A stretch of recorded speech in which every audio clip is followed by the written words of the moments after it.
Yemen পৃথিবীর চেনে এক যুদ্ধবিধ্বস্ত দুর্ভিক্ষ পীড়িত আর দুঃখের দেশ নামে। কিন্তু সেটাই কি ইয়েমেনের পুরো গল্প? না, শিরোনামের আড়ালে লুকিয়ে আছে আরেক ইয়েমেন, যে ইয়েমেনের কথা পৃথিবী না কখনো শুনতে পায় না দেখতে পায়। এই ইয়েমেনের সময় যেন থমকে দাঁড়িয়ে আছে আপনার অপেক্ষায়। আর আজ আপনি দেখবেন মুসলিম বিশ্বের কান্না ভরা এই দেশ কিভাবে তার অশ্রু দিয়ে হাজার বছর ধরে শত শত বছরের সমৃদ্ধ ইতিহাস ধরে রেখেছে। প্রস্তুত হন একটা টাইম ট্রাভেলের জন্য। তো চলুন আজ আমরা ফিরে যাই ইতিহাসের সেই অদেখা ইয়েমেনের পথে, প্রকৃতি, সংস্কৃতি আর ঐতিহ্যের বিষয়গুলো আবিষ্কারের অভিযানে। পৃথিবীতে কিছু স্থান এতটাই অদ্ভুত যে দেখে যেন মনে হয় সেগুলো অন্য গ্রহের অংশ। ইয়েমেনের দক্ষিণ উপকূল থেকে মাত্র 100 মাইল দূরে সেকোটোরার ঠিক তেমনি একটা দ্বীপ, বাস্তব জগতেই এক অবাস্তব স্বপ্ন। শত বছরের প্রকৃত বাসে সেক্টরায় জন্মেছে এমন উদ্ভিদ আর প্রাণী যাদের 1/3 পৃথিবীর আর কোথাও নেই। এর মধ্যে সবচেয়ে বিখ্যাত ড্রাগন ব্লাড ট্রি। এর কাণ্ডে একটু আঘাত করলেই বের হয় লাল রস, যেন ড্রাগনের রক্ত। প্রাচীন উপকথায় আছে এক ড্রাগনের রক্ত থেকেই নাকি এই গাছের জন্ম। ছাতা আকৃতির এই বৃক্ষ পাহাড়ের মালভূমির কুয়াশা থেকে আর্দ্রতা শুষে নিয়ে বেঁচে থাকে, যেন এক প্রকৃতির আশ্চর্য অভিযোজন। তবে সেকোটারা শুধু পাথরের মালভূমি আর নীরবতাই না, দ্বীপের পশ্চিমের সুয়াব সমুদ্র সৈকত এমনকি নিভৃত যে সেখানে পৌঁছাতেও হয় নৌকায় চড়ে। মাঝ সমুদ্রে নৌকার পাশে পাশে ডলফিন ভেসে ওঠে, সাঁতার কাটে। স্থানীয়দের বিশ্বাস ডলফিন দেখা যায় মানে শুভ লক্ষণ। সেদিন জালে প্রচুর মাছ ধরা পড়বে।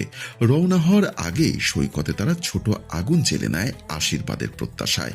এখানে সমুদ্র শুধু মাছ ধরার জায়গাই না, যেন এক জীবন্ত আত্মার মতো প্রকৃতির স্মৃতি।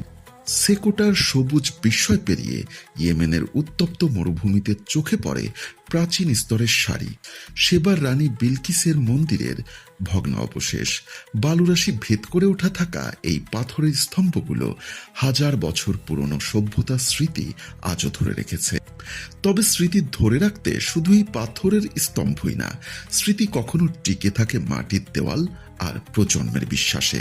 ইয়েমেনের ওয়াদিদুয়ানের এক উপত্যকায় আছে তেমনি এক গ্রাম, হাইদাল জাজিল। খাড়া পাহাড়ের একদম গায়ে প্রকাণ্ড শিলাখণ্ডের মাথায় এই মাটির বাড়িগুলো জড়িয়ে আছে। দূর থেকে দেখলে মনে হয় ঘরগুলো যেন পাথর কেটে ফুটে বেরিয়ে আসছে। এখানে কোনো রাস্তা নেই, চারিপাশে শুধু নীরব পাহাড় আর নিচে গভীর উপত্যকা। শতাব্দীর পর শতাব্দী ধরে মানুষ এই নিঃসঙ্গ দুর্গে বেঁচে আছে, হঠাৎ বন্যার কঠিন প্রকৃতির সঙ্গে লড়াই করে। বন্যার হাত থেকে বাঁচতে গ্রামটা তুলে দেওয়া হয়েছে উঁচুতে, ঠিক পাথরে দুর্গের মতো। মাটি আর খড় মিশিয়ে দেওয়ালগুলো বানানো। ফাটল ধরলে পরের প্রজন্ম নিজেদের হাতেই সেগুলো মেরামত করে নেয়। সূর্যাস্তের সময় লাল মাটির বাড়িগুলো পাহাড়ের গায়ে চলচল করে ওঠে, আর নিচের উপত্যকা জুড়ে শোনা যায় দূরের আজান। শব্দটা প্রতিধ্বনিত হয় আকাশ পর্যন্ত উঠে যায়। স্থানীয় লোকেরা বলে এই উপত্যকা অনেক কিছু ভুলে যেতে পারে, কিন্তু যারা সেই পাহাড়ের গায়ে বেঁচে থাকে তাদের নাম কখনো ভোলে না। এখানে জীবনের সৌধ কোনো স্মৃতিস্তম্ভে নয়, প্রতিদিনকার মাটি কাটা আর দেওয়াল মেরামতের মাঝে লুকিয়ে থাকে টিকে থাকার এই গল্প। এই নীরব সংগ্রামের মাঝেই প্রাণ মেলে মানুষের ধৈর্য আর আশা, যেন পাথরকেও হার মানাতে পারে। মরুভূমির বুকের আর এক বিষম শিবাম কাঁচা মাটির সুচট্টালিকার শহর, যার নাম মরুভূমির ম্যানহাটন। উঁচু উঁচু মাটির দেওয়ালগুলো একসাথে দাঁড়িয়ে আছে, যেন আকাশ ছোঁয়ার প্রতিযোগিতায় নেমেছে। কেউ বাহির থেকে দেখলে ভাবতে পারে মাটির এত উঁচু বাড়ি কিভাবে টিকবে, কিন্তু শিবাম টিকে আছে শত শত বছর ধরে। মরুর বন্যা, ঝড় সব হয়েছে, আর মানুষের হাতে বারবার মেরামত হয়ে আবার মাথা তুলে দাঁড়িয়েছে এই কাদামাটির শহর। হ্যাঁ, বিল্ডিংয়ের দেওয়ালগুলো নাজুক হলেও বিশ্বাস আর নিষ্ঠায় গাঁথা এই শহর প্রমাণ করেছে যে মাটির বুকেও আকাশচুম্বী স্বপ্ন যুগ যুগ ধরে দাঁড়িয়ে থাকতে পারে। এবার চলুন পূর্বের মরু ছেড়ে এখন পা দেই ইয়েমেনের পশ্চিমের পাহাড়ি রাজ্যে হারাজ পর্বতমালায়। উঁচু সেই পাহাড়ের গায়ে এক অবিশ্বাস্য গ্রামের দেখা মেলে, আল হাজারা। খাড়া পাহাড়ের ডালে এই গ্রামগুলো এমনভাবে আটকানো যেন মাটির ঘরগুলো পাহাড়ের শরীর থেকে জন্ম নিয়েছে। মানুষ কিভাবে খাড়ায় ঘর বাঁধল? উত্তর লুকিয়ে আছে তাদের বুদ্ধি অধ্যবসায়ে। পাথর কেটে স্তরে স্তরে বাড়িগুলো এমনভাবে বানানো হয়েছে, এমনকি কোনো জোড়া লাগানো নেই। তবু শত বছরের ভূমিকম্প আর ঝড়ে একটা দেওয়ালও হেলে পড়েনি। মোটা পাথরের গাঁথনি ঘরকে শীত গ্রীষ্মে আরাম দেয়। সরু গলিগুলো দিয়ে পর্বতের বাতাস পুরো গ্রাম জুড়ে ঘুরে বেড়ায়। গ্রামের ভেতরে এক বাড়ির ছাদ যেন আরেক বাড়ির উঠান। সিঁড়ির গোলক ধাঁধায় জীবন এভাবেই উপরে নিচে চলছে বহু বছর ধরে। হারাজ পাহাড়ের বুক চিরে শুধু গ্রামই না, ধাপে ধাপে অসংখ্য সবুজ ক্ষেত নেমে গেছে উপত্যকার দিকে। দূর থেকে দেখলে পাহাড়টাকে মনে হয় সবুজ সিঁড়ি যেন মেঘের রাজ্যে পৌঁছে গেছে। প্রজন্মের পর প্রজন্ম ধরে মানুষের শ্রমে পাথর কেটে তৈরি হয়েছে এই সোপান ক্ষেত। ভোরের আলো ফুটলে পাহাড়ের ছায়া সরে গিয়ে দেখা যায় নিখুঁতভাবে বাঁধানো প্রতিটা। এই দুর্লভ সামঞ্জস্য দেখে বোঝা যায় প্রকৃতি আর মানব শ্রম মিললে সবচাইতে কঠিন জায়গাগুলোতেও যেন স্বর্গের বাগান তৈরি করা যায়। চলুন যাওয়া যাক ইয়েমেনের হৃদয়ের নগরী সানায়। এটা প্রাচীন জীবন্ত শহরগুলোর মধ্যে একটা। শতাব্দীর পর শতাব্দী ধরে এই শহরের মাটির বাড়িগুলো দাঁড়িয়ে আছে। প্রতিটা বাড়ির গায়ে স্রেট চুনের নকশা আর রঙিন কাঠের জানালা ইতিহাসের গল্প বলে। গিঞ্জি গলিগুলোর হাঁটলে যেন মনে হবে আপনি বর্তমানে না, হয়তো বহু বছর পুরনো কোনো যুগে চলে এসেছেন। চারিপাশের মসজিদের মিনার থেকে ভেসে আসা আজানের ধ্বনি আর বাড়ির ছাদে হাজার হাজার বছরের স্মৃতি জমে গেছে।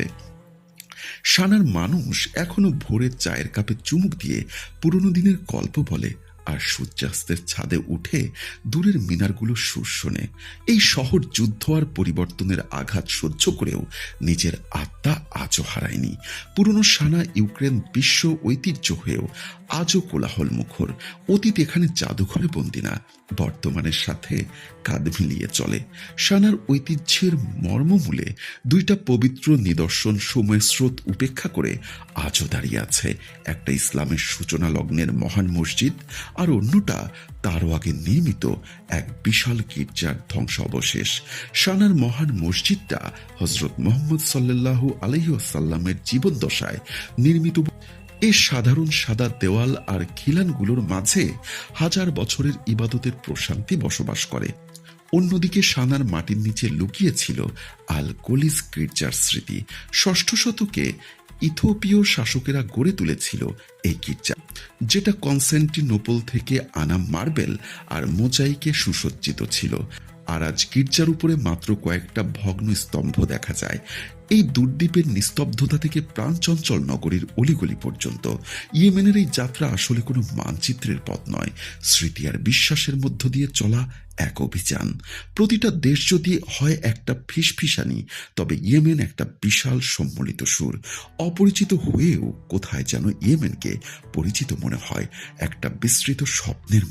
একই সাথে অদ্ভুত অথচ আত্মার কাছের। যুদ্ধের খবরের আড়ালে ঢাকা এই বিস্ময়পরী ইয়েমেনেই এখনো সময় নিঃশ্বাস ফেলে। প্রাচীন স্মৃতির শিখা এখনো সেখানে আলো জেলে রেখেছে। বন্ধুরা, আজ ছিল অদেখা ইয়েমেনের কয়েকটা ঝলক। পৃথিবীর বুকে এমন আরো অগণিত বিষয় লুকিয়ে আছে, যেগুলো খুঁজতে হলে হয়তো আপনাদেরকে আবার নতুন কোনো পথে নামতে হবে। তো দেখা হচ্ছে পরবর্তী অভিযানে। সে পর্যন্ত সবাই ভালো থাকবেন, সুস্থ থাকবেন। আল্লাহ হাফেজ।